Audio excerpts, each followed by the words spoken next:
একজন মধ্যবিত্ত পরিবারের সন্তান, একজন মধ্যবিত্ত পরিবারের মানুষ জীবনে সবথেকে বেশি গুরুত্ব দেয় সম্পদ ও সম্মানের। তাদের কাছে সম্মানের গুরুত্বটা অনেক বেশি।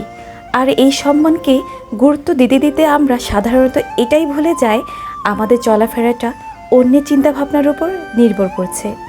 হ্যাঁ, শুনতে অবাক লাগলেও এটাই বাস্তব। আমাদের কিছু করার আগে সব থেকে চিন্তা কী আসে জানেন? লোকে কি বলবে, লোকে কি ভাববে। দেখো, আমিও একজন মধ্যবিত্ত পরিবারের সন্তান, তাই আমি জানি আমাদের লাইফে কি ঘটে, কি ঘটছে। আমি কিছুটা হলেও অনুভব করতে পারছি আমাদের মধ্যে কিসের পরিবর্তন করার প্রয়োজন আছে। আসসালামু আলাইকুম, আমি স্মৃতি, বাংলাদেশের প্রাণের শহর ঢাকা থেকে আজকের এই ছোট্ট ভিডিওটি শুধু আপনাদের জন্য। আশা করছি একটু হলেও আপনাদের ভালো লাগবে। যদি আমার আজকের এই ভিডিওটি আপনাদের ভালো লেগে যায়, তবে অনুরোধ করছি আমার চ্যানেলটিকে আপনারা সাবস্ক্রাইব করে দিবেন আর আমার পাশে থাকবেন। বাইরের আকাশটা মেঘলা, তাই সকাল সকাল মেয়েকে আর স্কুলে পাঠায়নি তার বাবা। বাইকে করে নিয়ে যায়, যদি বৃষ্টি পড়ে তাহলে কিন্তু ভিজে যেতে পারে। সকালে ঘুম থেকে উঠেই ঘরের কাজগুলো একটু করে নিচ্ছি। ঘরে যতই কাজকর্ম থাকুক না কেন, তার বাবার কথা হচ্ছে, মানে আমার হাজব্যান্ডের কথা হচ্ছে, তুমি ঘরের রুমটা আগে একটু গুছিয়ে নিও, দেখবে তোমার মনটা ফ্রেশ হয়ে যাবে। আসলে সত্যি তাই। আমি সকালে ঘুম থেকে উঠেই এই রুমটা আগেই গুছিয়ে নিই। সকালে ব্রেকফাস্টটা করে নিয়েছি। ওর বাবা জিম থেকে আসার পথে পরোটা নিয়ে এসেছিল। গতকাল রাত্রে একটু মাংস দিয়ে মুগ ডাল দিয়ে রান্না করেছিলাম, তো সেটা দিয়ে খেয়ে আজকে সকালে কাজটুকু করে নিচ্ছি। আমি সব সময় আমার রুম গোছানোর সময় রুমে যত ফার্নিচার আছে সেগুলো একবার এভাবে কাপড় দিয়ে হাত দিয়ে পরিষ্কার করে নিই। এতে করে রুমটা চকচক দেখতে লাগে। কিন্তু বাচ্চারা দেওয়ালে এতই আঁকাআঁকি করে যে সেগুলো নিষেধ করতে পারি না। অনেকে তো বলেই বসে, বাচ্চাদের একটু শাসন করতে পারো না। আসলে দেখেন, আমি ছোট ছোট বাচ্চাদের যতই শাসন করি না কেন, তারা কিন্তু তাদের মতো করেই দিন কাটায়। তো যেহেতু ঢাকা শহরের বাচ্চাগুলো বাইরে কোথাও যেতে পারে না, তাই ওদের এই জীবনটা তাদের এই ঘরের ভিতরে বন্দি হয়ে থাকে। আমরা যখন খুব ছোট ছিলাম তখন কিন্তু গ্রামে আমরা উঠানে খেলা করেছি, কিন্তু আমাদের বাচ্চাগুলো দেখেন একটা জেলখানার মধ্যে জীবন পার করছে। তাই আমরা যতই ওকে বকাবকি করি না কেন, ওরা কিন্তু ওদের মতো করেই তাদের জীবনটা করে নিচ্ছে। আমি আর এতে আর বাধা দিই না। এতে ওদেরকে বকা দিতে দিতে আমিও কিন্তু অভ্যস্ত হয়ে গেছি ওদের মতো করেই চলতে।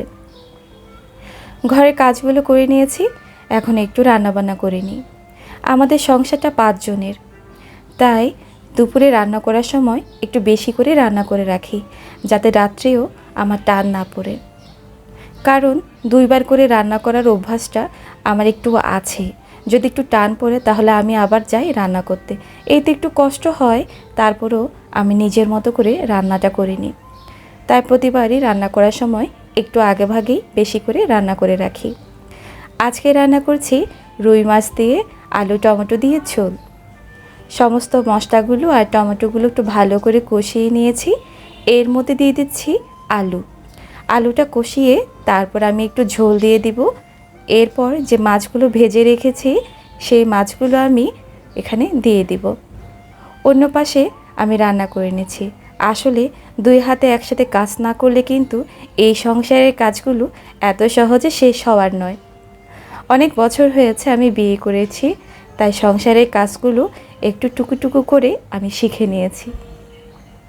প্রথম দিকে খুব কষ্ট হতো কাজ করতে, মনে হতো একটা তরকারি রান্না করতেই যেন আমার সারাটা দিন চলে যেত। শুধু বাজার থেকে একটু মাছ এনে কেটে কুটে সেগুলো রান্না করে আমার দিন পার হয়ে যেত। আর এখন দেখুন 2 বাচ্চার মা হয়েছি, আর রান্নাটাও নিজের মতো করে করতে শিখে গিয়েছি।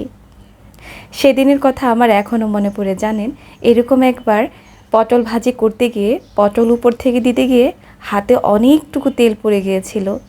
আর সেইবার আমার হাজব্যান্ড অফিস থেকে চলে এসেছে, আর এসে আমাকে সেই যেখানে যে হাতে তেল পড়েছে সেটা একটু মুছে দিয়ে সেইখানে সে জেসকিন জেলি লাগিয়ে দিয়েছিল। এরকম আরও অনেক ছোটোখাটো কাহিনী আছে যেটা রান্না করার সময় আমার সাথে ঘটেছিল। তবে এখন নিজের মতো নিজে সব কিছু আস্তে আস্তে একটু একটু করে সব শিখিয়ে নিয়েছি।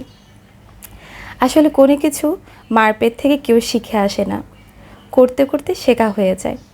আমার সাথে আরও একটু ছোট গল্প আছে, সেটা আপনাদের সাথে অন্য একটি ব্লগে আরেকবার শেয়ার করব। দুপুরে রান্নাবান্নাটা শেষ করে বিকালের দিকে আমার ছোট বোন বলছে যে সে একটু নাকি ম্যাঙ্গো জুস বানাবে। তা আমিও এই ভিডিওটা আপনাদের জন্য করে নিলাম। প্রথমে আম কুচি করে দিয়েছে, তারপর দিয়েছে পরিমাণ মতো চিনি, বরফ কুচি আর লবণ, সাথে দিচ্ছে ঠান্ডা পানি। সব কিছু একসাথে দিয়ে ব্লেন্ড করে নিয়েছে। আর বাইরে যেই পরিমাণে গরম পড়ছে, মনে হচ্ছে এটা খেতে কিন্তু অমৃত লাগবে। আর সত্যিই তাই, এটা খেতে কিন্তু একদম অমৃত, খুব মজা হয়েছে। মনে হচ্ছে আমি বাইরের দোকান থেকে কিনে এনেছি। তো এই গরমে ঠান্ডা ঠান্ডা এক গ্লাস জুস খেতে পেরে মনটা একদম শান্ত হয়েছে। তো আজকের ভিডিওটি আমি এই পর্যন্ত রাখছি। আপনাদের কেমন লেগেছে অবশ্যই আমাকে কমেন্টস বক্সে জানাবেন।